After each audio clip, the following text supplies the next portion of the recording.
오늘 우리에게 주시는 하나님의 말씀은 디도서 3장 1절에서 7절 말씀입니다.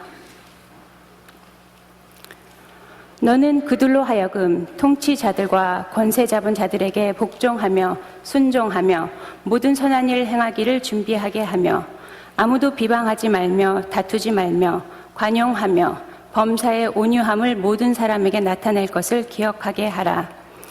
우리도 전에는 어리석은 자요 순종하지 아니한 자요 속은 자요 여러 가지 정욕과 행락에 종노릇한 자요 악독과 투기를 일삼은 자요 가증스러운 자요 피차 미워한 자였으나 우리 구주 하나님의 자비와 사람 사랑하심이 나타날 때에 우리를 구원하시되 우리가 행한 바 의로운 행위로 말미암지 아니하고 오직 그의 긍휼하심을 따라 중생의 씻음과 성령의 새롭게 하심으로 하셨나니 우리 구주 예수 그리스도로 말미암아 우리에게 그 성령을 풍성히 부어주사 우리로 그의 은혜를 힘입어 의롭다 하심을 얻어 영생의 소망을 따라 상속자가 되게 하려 하심이라.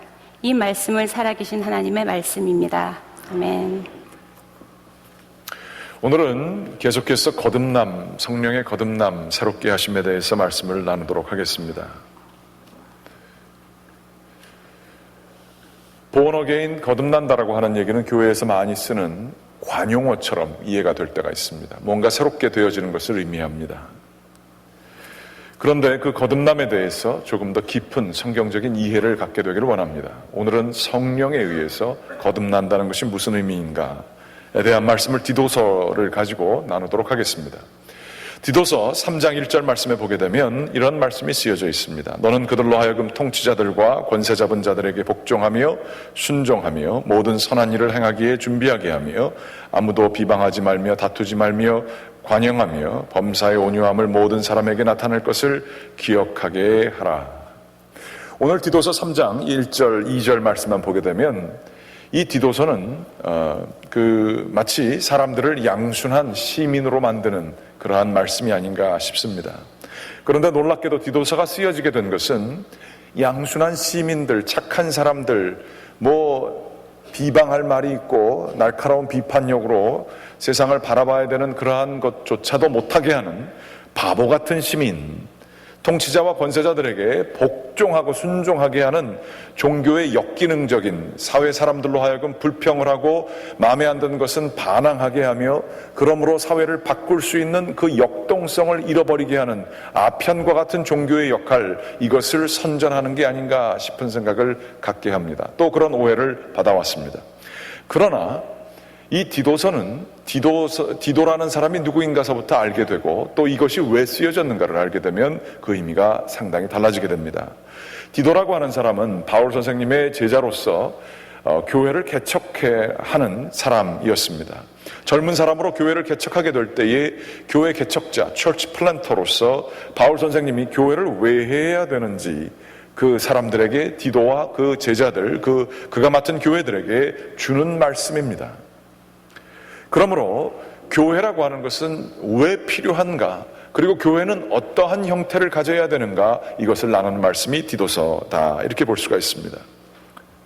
그러면서 나타나는 이 양순한, 그리고 말도 못하게 하고 이것이 좀 악용될 때도 있었어요. 흑인들, 노예들 같은 경우에 이 디도서 3장 1절 2절 말씀을 쓰면서 어디 감히 주인에게 대들고 반항하고 다른 의견을 낼 수 있느냐, 이런 걸로 얘기를 나왔어요.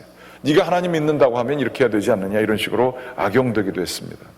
그런데 이 말씀이 나오게 된 것은 이렇게 양순하고 착한 아편과 같은 기능을 종교가 제공해 주므로 사람들을 입을 막게 하고 순종하게 하는 것, 그 목적으로 쓰여진 것이 결코 아닙니다. 그 중심에 있어서는 전혀 다른, 어떠한 반항이나 어떠한 꿈꾸는 새로운 세상보다도 더 위대한 우주적인 혁명에 대해서 얘기하고 있습니다. 그게 도대체 뭘까요? 3장 3절 말씀에 보면 이런 얘기가 있습니다. 우리도 전에는 어리석은 자요 순종하지 않는 자요 속은 자요 여러 가지 정욕과 행락에 종노릇한 자요 악독과 투기를 일삼는 자요 가증스러운 자요 피차 미워한 자였으나, 이런 이야기가 나오고 있습니다. 마음에 안 드는 것은 불평에 불평 끝까지 해야 합니다. 그래야 내 이권을 가질 수 있습니다. 순종하지 않는 사람들입니다. 그러다가 싸우다가 저 사람도 죽고 나도 죽는 한이 있어도 끝까지 싸워야 합니다. 자존심이 있기 때문입니다. 이것을 이끌어서 성경에서는 어리석다 얘기합니다. 여러 가지 정욕을 따라갑니다. 아무런 비판 없이 자기가 자기에 대한 정욕을 따라가는 삶에 대해서는 굉장히 관대합니다. 행락, 쾌락을 쫓아가는 데에는 열심히 쫓아갑니다. 쾌락이 있는 곳에는 모든 것을 희생하고도 쫓아갑니다.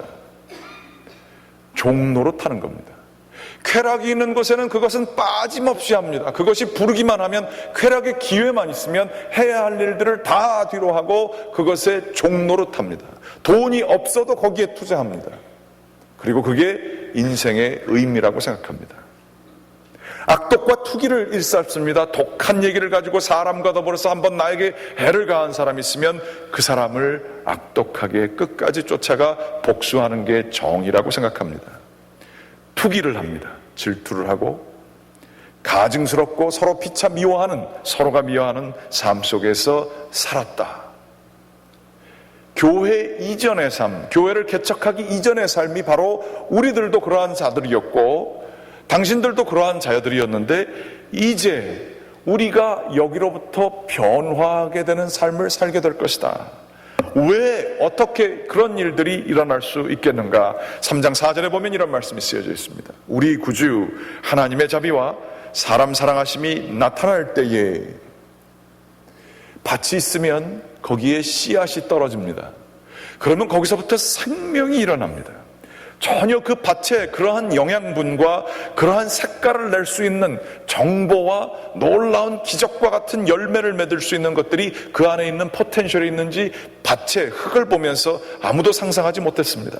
그리고 그 씨앗에 그만한 엄청난 인포메이션들이 그 미래에 그렇게 펼쳐지게 될 줄은 아무도 상상하지 못했습니다. 그런데 그 둘이 만나게 되었을 때에, 그리고 적정한 온도와 물이 주어지게 되었을 때에 그 생명력은 바위도 뚫고 나올 수 있습니다. 그게 생명입니다. 그런데 그것을 의미하는 것처럼 오늘 말씀에는 하나님께서 자비와 사람을 사랑하신 것이 나타나셨다. 우리에게 감춰진 어떠한 그 하나님의 형상이 있는데, 하나님의 자비와 사랑이 하늘로부터 내려온 거예요. 계십니다. 이거는 세상 사람들은 몰라요. 땅에만 살고 있는 사람은 몰라요. 하지만 하늘로부터 그 생명의 그 사랑하심과 자비가 나타났습니다. 그리고 나서 5절 말씀에 쓰여 있기를, 우리를 구원하시되 우리가 행한 바 의로운 행위로 말미하지 않고 오직 그의 긍휼하심을 따라 우리를 구원하셨던, 그리하여 생명을 주셨던 그것은 우리가 조금이나마 도덕적으로 이렇게 살아야 된다, 교회를 다니면 좀 착하게 살아야 되지 않겠는가, 교회를 다니면 좀 사람이 좀 성도 좀 덜 내고 좀 교회를 다니면 남들 좀 도와줘야 되지 않는가, 이러한 도덕적인 결단, 사람들은 그러한 교회에 대해서 얘기하고 교회 다니는 사람들도 그러한 얘기를 할 때가 많이 있어요. 교회 다니는 사람들은 좀 착해야 되지 않냐? 그건 우리의 의로운 행위이고 자신의 결단으로는 결코 이루어지지도 않고요. 내가 교회 다니니까 좀 참아야지, 참았다가 나중에 더 펼쳐져 나오는 게 더 크게 나올 때가 참 많이 있습니다. 이런 거는 사람의 의지로 되는 게 아닙니다.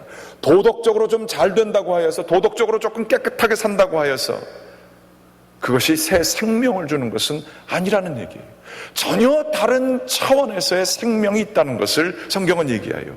그러면서 말씀하시는 것이 의로운 행위로 말미암는 게 아니라 그의 긍휼하심으로, 자비하심으로 우리가 무엇인가를 얻게 되었는데, 그것은 무엇이냐? 중생의 씻음과 성령의 새롭게 하심이라. 이거를 통해 우리가 구원함을 얻었는데, 중생의 씻음, 성령의 새롭게 하심, 요거에 조금 있다가 얘기를 하고요. 그런 것을 얻게 되었는데, 이 놀라운 것을 얻게 된 저희는 누구냐? 3장 6절의 말씀을 보게 되면, 그리스도로 말미암아 우리가 이러한 놀라운 은혜를 입게 되었는데, 그것을, 이게 앞으로 있게 될 것을 보장하는 게 이제 성령이라는 거예요. 마치 큰 집을 우리가 이제 소유를 하게 되었는데, 그걸 소유할 돈이 없어요. 근데 소유권이 있다고 누가 얘기를 해요. 근데 그걸 어떻게 믿을 수가 있어요? 그게 내 건지 어떻게 알아요? 그것을 내 것으로 만들기 위해서 우리가 하는 게 다운 페이먼트입니다. 있는 돈을 가지고 하는 겁니다. 그런 것처럼 우리들로 하여금 중생의 씻음과 성령의 새롭게 하심으로 우리가 정말로 구원받게 하시사 놀라운 하나님 나라의 상속자, 뒤에 나오죠. 말씀의 상속자가 되게 하시는 그 다운 페이먼트가 뭐냐? 성령이시다. 이렇게 얘기를 하는 거예요. 성령님께서 우리 가운데 임하셔서 미래에 있을 일이 현재에 느껴지게끔 그것을 보장해주게 되는 것, 소망의 근거, 이게 바로 성령님께서 우리 가운데 임하게 되었다라는 얘기입니다. 그러면서 우리로 그의 은혜로 힘입어 의롭다 하심을 얻어 영생의 소망을 따라 상속자가 되게 하려 하심이라. 우리는 교회라고 하는 것은, 구원받은 자들은 하늘나라를 상속자로 얻게 된 놀라운 축복을 받은 자들이라 라고 하는 말씀이 여기 쓰여져 있습니다.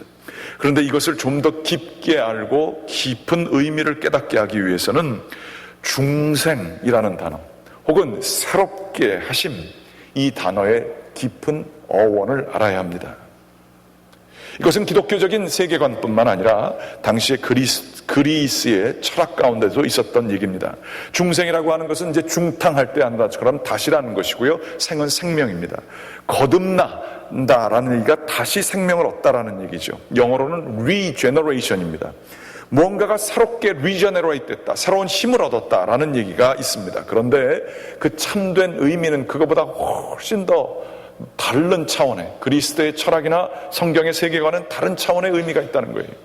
그건 무엇이냐? 팔렌제네시아라고 하는 뜻이 있습니다.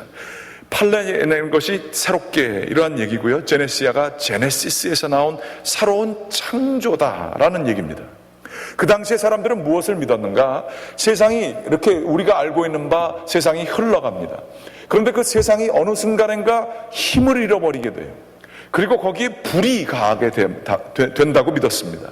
그래서 그것이 다 타버려서 재만 남거나 돌만 남거나 그 흔적만 남게 되는데, 그 기본 요소들을 다시 써서 무언가를 새롭게 짓는 것, 그것을 일컬어서 팔렌제네시아라고 했다는 것이죠. 성경에 보게 되면 새로운 세대라는 얘기가 나옵니다. 그것도 마찬가지로 넥스트 제너레이션이라는 얘기가 결코 아니라 이 세상이 지금 다 없어지고 새로운 세상이 임하게 될 것이다. 우주적인 차원에 있어서 이 내가 알고 있었던 모든 것들이 없어지고 새로운 세상이 여기서부터 이 잿더미에서 무언가가 새롭게 지어지게 될 것이다. 그게 중생이라는 뜻이라는 거예요.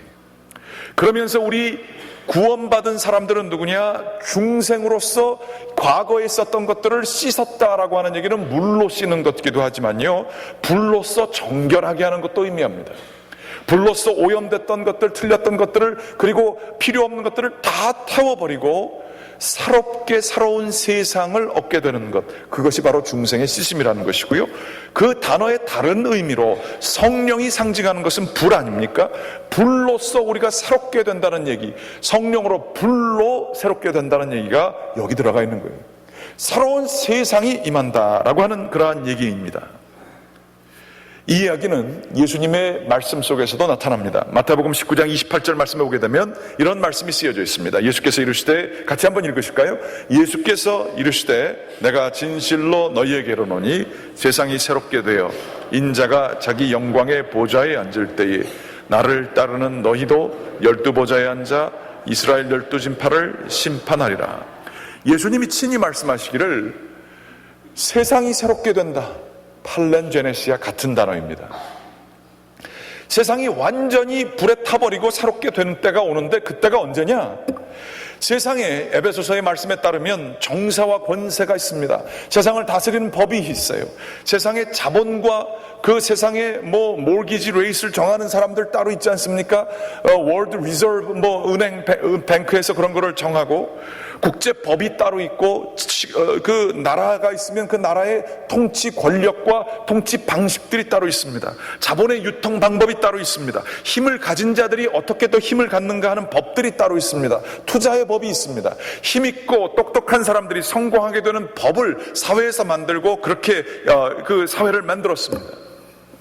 이러한 세상이 돌아가는 방법을 성경은 정사와 권세라고 합니다.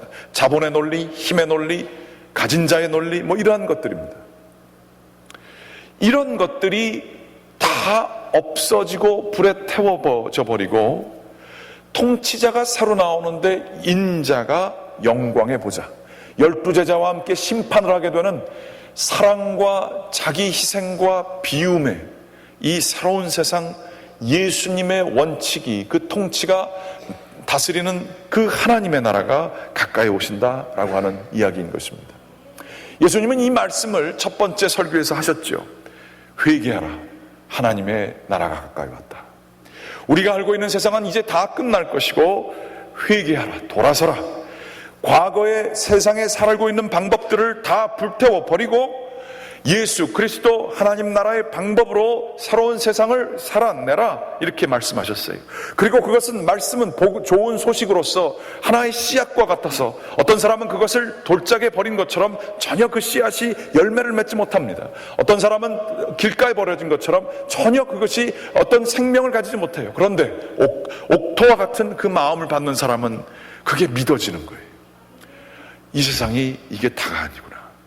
돈 가진 자, 힘 가진 자, 지금 엄청난 힘을 가지고 영원히 권력을 가질 수 있는 것 같은 사람들, 이 세상의 모든 방법들, 나를 열등하게 만들고 나를 정말로 바쁘게 만들어서 거기서 살게끔 하는 이 모든 것들, 이 제도가 다가 아니고 약한 자, 가난한 자, 애통하는 자, 온유한 자들이 하나님께서 세워주시는 그 나라가 있게 될 것이구나 라고 하는 생각, 예수 그리스도에게 속한 자들이 생명을 얻고 사는 세상이 있겠구나, 그런 사람들이 있게 될 것을 믿게 되는 거예요. 여러분, 돌짝 빠지세요? 길가에 떨어진 씨앗을 가지고 계세요? 아니면 그게 믿어주시는 옥토세요? 예수님께서는 이 말씀을 하시면서 이렇게 세상이 바뀌어지게 되는 성령의 새롭게 하심, 이것이 바울 선생님은 이 디도 교회 개척자에게 이게 교회의 생명이다 라고 얘기를 해주시는 거예요. 너가 도덕적으로 좀 달라지게 하는 거, 그거 교회에서 기대하지 말아라. 교회에서 하는 건 그거 아니다 라는 얘기입니다. 바로 이러한 놀라운 하나님의 나라, 이 하나님의 나라가 성령의 인치심으로, 에베소서에 있는 말씀이죠. 성령의 인치심으로 성령이 보장되셔서 우리에게 주어졌고, 우리는 그거를 바라보며 나아가는, 이 7절 말씀에 있는 것처럼 그 영생, 그 새로운 세상에서 살게 되는 영원한 생명의 소망을 가지고 사는 사람들, 그것을 믿고 성령 때문에 확증을 얻고 그 소망으로 하루하루 사는 사람들이 상속자가 될 것이다, 성경이 얘기하고 있어요. 교회에서는요, 교회 좀 다닌다고 뭐 바쁘게 살고 힘들게 살고 지쳐 살다가 교회 나오면 좀 내적인 평안을 얻으려고 교회 나오는 거, 그 교회 나오시는 목적이 잘못됐습니다. 교회 좀 나와가지고 외로운 거 좀 달래려고 나오시는 거 잘못됐습니다. 교회라고 하는 본질은 바로 하나님의 나라가 올 것을 종말론적으로 믿고 사는 사람들의, 그러한 사람들의 모임입니다. 세상의 가치가 힘이 없어지고 하나님 나라의 가치가 나에게 정말로 믿겨져서 그것대로 살고자 하는 사람들이 모인 것, 그것이 이 중심에서의 우주적인 혁명을 믿는 사람들, 새로운 통치가 있는 것을 믿는 사람들이 바로 교회 믿는 사람들이에요. 이 오늘 첫 번째, 두 번째 나왔던 말씀, 양순해라, 복종해라, 통치자에게 뭐 해라, 뭐 다투지 말라, 비방하지 말라, 그거를 할 수 있는 중심이 없거나 뭐 자존심이 없고 소갈머리가 없어서 그런 걸 못하는 게 아닙니다. 이러한 세상의 것 구태의연한 법을과 더불어 싸우느라 힘을 소진하지 말라라는 얘기예요. 다 내어주라는 얘기예요. 충분히 너희들은 부자이기 때문에 과거의 이 세상의 법에 거기에 온유함으로 대하고 관용해서 교회가 그거 하느라 힘 빼지 말라는 얘기예요. 그 깊은 뜻이, 그 양순한 도덕, 아무것도 아니어 보이는 그 착해 보이는 교회 사람들 속에는 불이 타오르고 있어야 하는 겁니다. 가치관의 변화.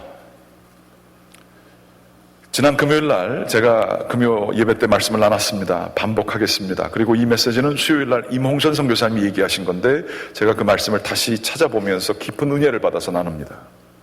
복음을 들어보지 못한 아우카 부족 사람들이 있었습니다. 복음을 전하기 위해 1956년 1월 6일 날 휘튼 대학 출신 짐 엘리엇과 4명의 선교사 5명은 헬리콥터를 타고 아무도 가지 않는 에콰도르의 동쪽에 있는 쿠라라이 강가에 착륙했습니다. 젊은 선교사들이 복음 하나 들고 그 오지에 있는 사람들을 사랑하기 위해서 거기에 내린 겁니다. 그런데 이틀 뒤인 1월 8일 헬리콥터에서 내린 5명의 선교사들은 아우카 전사들에게 창과 도끼로 죽임을 당했습니다. 그런데 놀랍게도 이 짐 엘리엇이라고 하는 그 중에 선교사 한 명, 그분은 선교지에 가게 될 때에 아마 집안에 반대가 있었겠죠. 29살이었습니다. 야, 그렇게 공부도 많이 했고 헌신도 있는 내가 여기서 목회를 해도 되고 여기서 사역을 해도 되는데 왜 아무것도 없는 그러한 위험이 있는 에콰도르까지 가야 되느냐. 분명히 많은 사람들이 말렸을 거예요. 그러면서 자신의 의지와 선교로 나가고자 하는 헌신을 그 글로 쓰면서 이렇게 얘기를 했습니다. 영원한 것을 얻기 위해 영원하지 않은 것을 포기하는 것, 그것을 어리석다 하지 말라. 그렇게 얘기를 했습니다. 영원한 것을 위해서 영원하지 않은 것들을 포기하는 삶을 어리석다라고 얘기하지 말라. 그렇게 얘기했습니다. 그런데도 놀랍게도 마치 그 얘기를 알듯이 당시에 지금도 유명하죠. 라이프 매거진이라고 하는 그 잡지가 있는데 이 사건을 10페이지에 달아서 자세한 기사로 다루게 됩니다. 그리고 그 기사를 다룰 때의 제목이 What a unnecessary waste라는 제목이었어요. 얼마나 불필요한 낭비인가. 생각해 보세요. 29살 갓 결혼하고 애들이 있는 이 사람들입니다. 이 사람들이 80까지 대충 산다고 생각하면 50년이 더 남았고요. 이 사람들은 똑똑하고 헌신도 했고 선한 영향력을 끼치기 위해 마음에 준비된 사람들이에요. 그런데 그 사람이 5명이에요. 그럼 50년씩 250년 동안 이 사람들이 정말로 세상에 미칠 영향력이 얼마나 많이 있었겠습니까? 돈을 번다고 한다면 이 사람들이 얼마나 많은 돈을 벌 수 있었겠습니까? 이 사람들이 미칠 수 있는 영향력이 얼마나 250년이라는 세월이 얼마나 큰 것이 있을 수 있었겠습니까? 그런데 단 이틀 만에 복음도 제대로 전하지 못하고 죽었어요. What a unnecessary waste. 이 기사는 당시 선교사로 나아가려고 했던 많은 젊은이들의 진로를 바꾸었습니다. 선교 자체에 대해서 회의적이 됐습니다. 그렇게까지 위험을 무릅쓰고 선교를 해야만 하는가? 그거 웨이스트 아닌가 생각을 하게 되었습니다. 슬픔 가운데 있었던 짐 엘리엇의 아내는 5년 동안 있다가 둘 사이에 어린아이가 있었는데 걔를 어느 정도 키우고 이 아내는 아우카 부족으로 가기로 마음을 먹었습니다. 부족 사람들은 이분이 여자이기 때문에 죽이지 않았고 그를 받아주었으며 그들에게 이 짐 엘리엇의 아내는 그를 가르쳐줬고 병자를 간호해 주었습니다. 특히 부녀자들에게 유익한 것을 많이 가르쳐 주었습니다. 5년 동안 열심히 사역을 하다가 이제 안식년이 되어서 이분이 본국으로 돌아오려고 할 때에 부족 사람들은 그에 대한 그 천사와 같은 여인에 대한 감사를 표현하기 위해 환송회를 열게 되었습니다. 환송회가 끝날 무렵에 부족의 추장이 정말 궁금해서 물어봤습니다. 당신은 도대체 누구이십니까? 왜 우리를 위해 이러한 고생을 하시고 희생을 하셨습니까? 5년 동안 이 여인은 아무런 얘기를 하지 않았던 것을 그때 얘기합니다. 그녀는 조심스럽게 얘기하기를 그것은 내 남편이 당신들을 너무나 사랑했기 때문입니다. 주장은 뜻밖의 대답을 듣고 이렇게 물었습니다. 우리는 당신 남편을 전혀 모릅니다. 누가 우리를 사랑한다는 얘기예요? 당신 남편이 도대체 누구십니까? 그녀는 얘기합니다.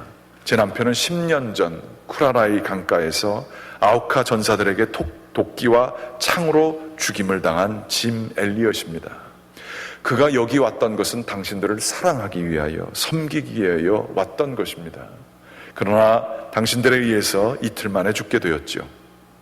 그러나 내가 또 여기 왔던 이유는 내 남편이 당신들을 사랑한 그것을 알려줄 뿐만 아니라 내 남편이 그러한 것을 하게 되고 내가 또 그러한 것을 이렇게 섬기게 된 이유는 나를 그렇게 사랑해 주신 예수 그리스도가 있었고 내가 온 이유는 그 예수 그리스도를 당신에게 알려주기 위해서 이 자리에 온 것입니다.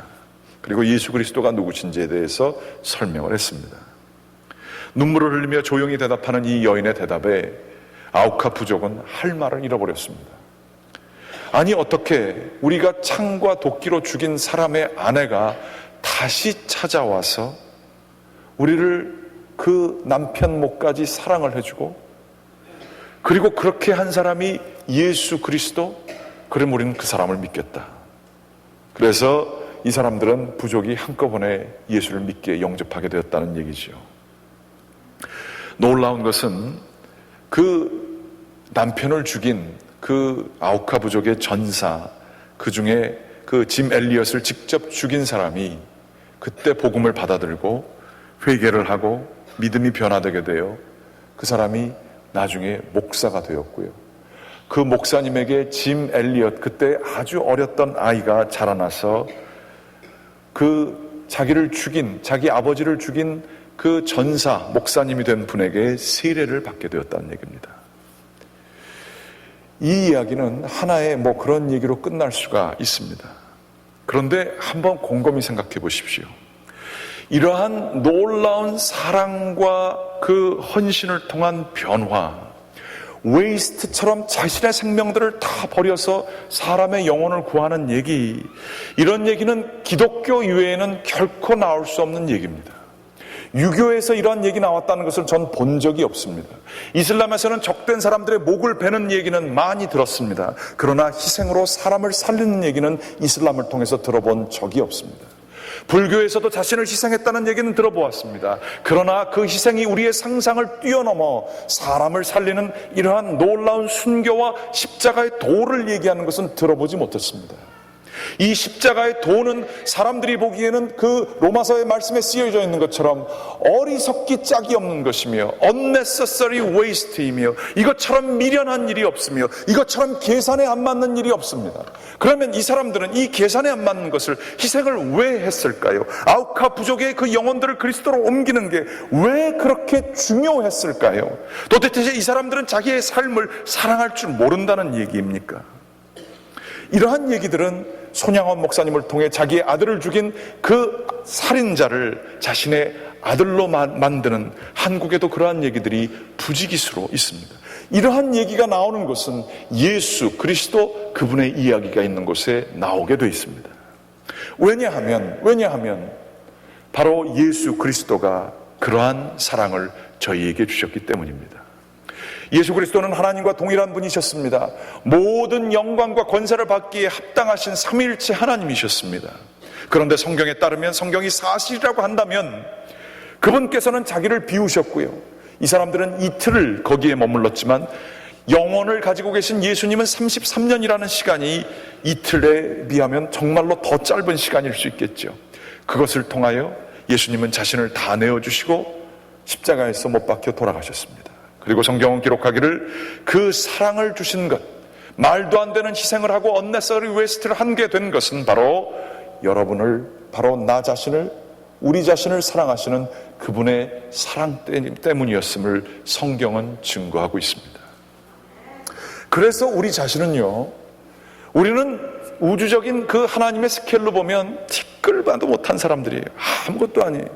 태양의 그 크기나 우주의 행성들의 크기, 거기에 지구를 비하면 지구는요 먼지도 안 돼요. 그런데 지구에 살고 있는 우리들, 그것도 한시적으로 살고 있는 우리들은 아무것도 아니에요. 하나님이 우리를 위해서 죽으실 이유가 아무것도 없어요. 그런데 하나님께서 우리를 위해서 죽으심으로 말미암아 갑자기 먼지 못한 존재들이 얼마나 뛰어난, 정말로 상상할 수 없는 가치를 지녀버리게 돼버렸어요. 피카소가 어디 레스토랑에 들어갔는데 사람들이 돈이 없어가지고 어떤 사람이 주인한테 막 욕을 먹고 있더래요. 이 사람이 쪽지에다가 쩍쩍쩍쩍 그림을 그렸대요. 그리고 이걸 주면서 저 사람 보내달라고, 이거 가치가 있을 거라고 줬답니다. 그 주인이 화를 냈대요. 아이, 당신 지금 뭐 장난하냐고, 이 그림 그린 게 이게 뭐냐고. 그러고서 밑에를 딱 봤더니 피카소 써있다는 거 아니에요. 수천만 달러짜리의 그 그림이 자기 냅킨에 왔다는 거 아니에요. 그래서 사람을 보내줬대요. 마찬가지입니다. 우리는 아무것도 아니에요. 냅킨보다도 못하죠. 그런데 우리를 이끄시는, 우리를 위해 희생하신 예수 그리스도 때문에 우리는 갑자기 가치 있는 존재가 돼버렸어요. 우리가 원하든 안 하든 그렇게 돼버렸어요. 그것을 받아들인 사람은 자기 인생을 그저 이 세상의 법칙에 따라 살 수가 없는 거예요. 내가 갑자기 영원한 가치를 가지게 된 사람이 돼버렸어요. 내 시간과 내 가지고 있는 자원과 내 모든 것들이, 생명이, 이게 너무나 뛰어난 가치를 가지게 된 것이 갑작스럽게 주어진 거예요. 이것을 가장 귀중한 것으로 쓰는 것이 무엇일까? 아마 짐 엘리엇은 생각했던 것 같아요. 나에게 영원한 생명이라는 것을 주신 그분께 가장 가치 있는 것을 되돌려드리기 위해서는 영원한 것을 위해 내 영원하지 않은 것을 헌신하는 것, 포기하는 것, 그게 어찌 어리석은 일이겠는가. 그의 마음엔 그게 있었던 것 같습니다. 이 이야기를 전해주신 분은 다름이 아니라 지난 수요일날 오셨던 임홍선 선교사입니다. 그분이 이 이야기를 하면서 갑자기 울컥하는 것을 자제하시면서 말씀을 전하셨고요. 저는 그 다음날 목요일날 아침에 그분과 같이 식사를 나누게 되었습니다. 저보다 젊으신 분이십니다. 몇 살 어립니다. 이분이 그러면 어떤 삶을 사셨을까요? 키르기스탄에서 아무것도 없는 정말로 이슬람권의 기독교 대학 하나 세우겠다는 마음으로 어떠한 목사님께서 거기에 학교를 인가를 받으셨고요. 학생도 얼마 없습니다. 40명에서 50명밖에 되지 않습니다. 그런데 거기에 자신의 삶을 이 임교수 젊은 사람은 헌신하기로 작정하였습니다. 이분이 아무것도 가진 사람이 없는 사람이냐? 그렇지 않습니다. 고대 정도 학교 나왔고요. 여기에서 최고의 학위, 박사학위까지 받았고요. 정말로 돈을 벌려고 마음을 먹으면 어느 정도 벌 수 있고 중산층으로서 살 수 있는 사람입니다. 교회 생활 그렇게 열심히 하면 나중에는 장로도 될 수 있고요. 다 될 수 있는 사람입니다. 존경받을 만큼 헌신도도 있는 사람입니다. 돈을 벌어서 부모, 가족도 이렇게 양육해야 되는 책임도 있어야 되는지 모릅니다. 그러나 이분은 하나님께서 주신 사랑, 그리고 내가 가진 이 생명을 영원하신 하나님 것으로 돌려드리는 마음을 갖고 헌신하게 되었습니다. 학교가 너무나 힘든 곳에서 있어서 12만 불만 가지면 대학을 운영할 수 있대요. 아무것도 아니죠. 그런데 그 12만 불이 없어서 거기 담당하고 있는 목사님, 총장님과 이분은 늘 전전긍긍하고 있습니다. 자기가 살고 있는 400불, 500불짜리 아파트가 없어서 그 좋은 공부를 한 분이 지금도 늘 연연해 하면서 지내고 있습니다. 저희 교회에서 지원을 하고 있죠. 왜 좀 큰 교회를 좀 다녀보시고 대학을 하면 좀 기업을 찾아가 보시고 하셔서 후원을 받으시지요 라고 얘기를 했습니다. 그랬더니 웃으면서 그 총장님이, 이 선교사 말고 또 다른 총장님이 얘기하시기를 저희가 주변머리가 없습니다. 하나님이 필요하시면 주시겠죠. 하나님의 뜻대로 하기 위해서 조금만 뇌물을 주면 모든 것이 쉬울 수 있었지만 몇 년을 기다리신 분들입니다. 그러면서 늘 아침마다 비가 오나 눈이 오나 그 학교 앞에서 전혀 모르는 이들에게 복음을 전하기 위해 이 학교 하나님 바람만 불면 금세 사라질 수 있는 학교입니다. 그러나 하나님 도와주십시오. 그 앞자리를 늘 학교 앞 교정을 눈이 오나 비가 오나 계속 걸으면서 기도를 하고 있다는 그러한 얘기를 듣게 되었습니다. 저는 이분이 굉장히 저한테 나이 차이도 얼마 안 나는데 이렇게 인사도 잘하시고 너무나 공손하게 대해주세요. 그렇지만 이분과 얘기를 나누게 될 때에 제가 느끼는 것은 믿음의 서슬이 펄한 칼날이 있는 것을 보게 됩니다. 자기의 그 귀중한 삶, 젊음을 칼날로 다 내어버려 주님께 올려드리는 이분의 모습을 보게 됩니다. 어떤 할아버지가 장로님이셨는데 자기 손주하고 장난했답니다. 1불짜리를 늘 주워왔었고 1불짜리로 뭔가를 사먹는 것을 즐겨했던 그 아이인데 어느 날 1불짜리 5개하고 한 10불인가 20불짜리를 들고서는 둘 중에 뭐를 가지겠느냐고 물어봤답니다.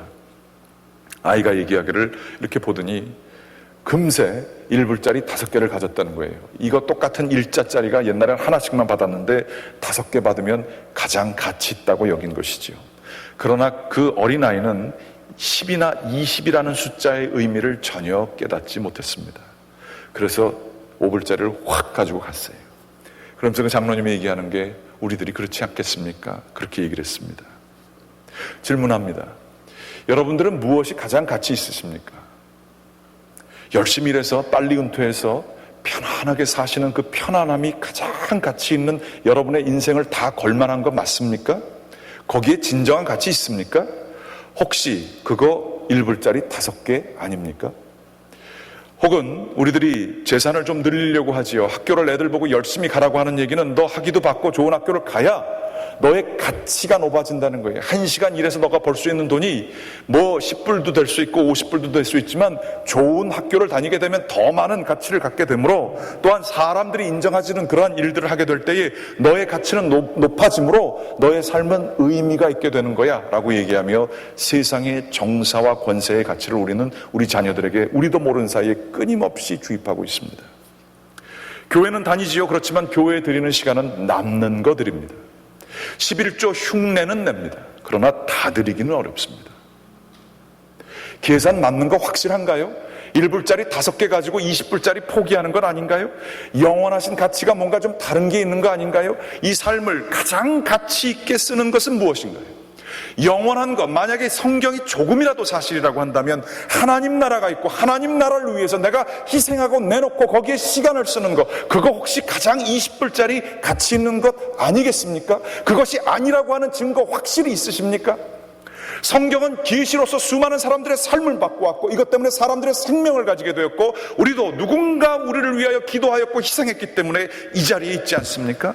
그런데 우리들은 어떤 가치를 위해서 살고 있습니까? 여러분의 시간과 여러분의 개념 그리고 우리 자녀들에게 어떠한 가치가 가장 가치 있다고 여러분들은 지금 얘기해주고 계십니까?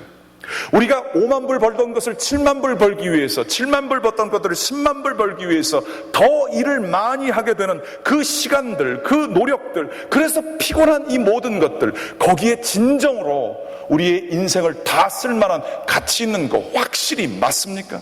남들이 하기 때문에 하시는 거 아닙니까? 성경은 진리입니다. 성경은 하늘로부터 내려온 계시입니다. 성경은 우리에게 도전하고 있습니다. 영원한 가치를 위해서 사는 게 교회다.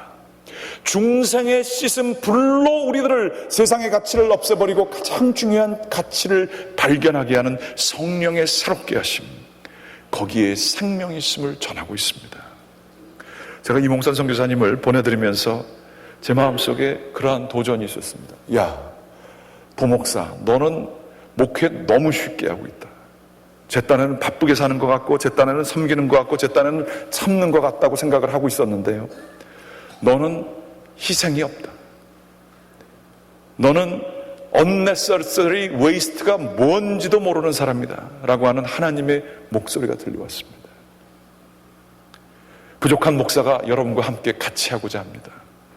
unnecessary waste를, 하나님의 영원하신 가치를 알기 때문에 기꺼이 내든 희생이 어렵게 하는 내 의지나 도덕적인 결단이 아니라 참된 가치를 보기 때문에 희생이 아니라 영원한 것에 투자하게 되는, 기쁨으로 감당하게 되는 그 기쁨을 아시는 저와 여러분들 되시기를 주님의 이름으로 간절히 기원합니다. 기도하시겠습니다. 하나님, 세상이 악하여 우리들을 너무나 바쁘게 합니다. 세상이 저희들을 너무나 악하게 하여서 주님이시여 참된 진리를 바라보지 못하게 합니다. 교회 안에 있어도 참된 십자가의 도가 보이지 않을 때가 참 많이 있습니다. 교회 안에 있어도 조그마한 얄팍한 정의 개념을 가지고 끊임없는 비평과 불평들을 하며 참된 가치에는 눈멀은 사람들처럼 살고 있을 때가 저희가 많았음을 주님 앞에 고백합니다. 하나님, 영원을 호흡하며 살 수 있는 저희들 될 수 있도록 인도하여 주시옵소서. 예수 그리스도의 그 십자가의 도를 깨달아 알게 도와주시사 중생의 씻음과 성령의 새롭게 하심이 저희 가운데 있게 도와주시옵소서. 저희의 눈을 깨어주시사 참된 가치 있는 것에 기꺼이 모든 것을 내어드리기를 즐겨하는 자들 될 수 있도록 도와주시고, 주여 저희의 시간과 저희의 자원과 저희의 재력과 저희의 모든 것들을 하나님의 영광을 위해 드리는, 가장 가치 있는 곳에 저희의 가치 있는 것들을 드리는 자들 될 수 있도록 인도하여 주시옵소서. 예수 그리스도의 이름으로 기도드렸습니다. 아멘. 다 같이 일어나셔서 찬송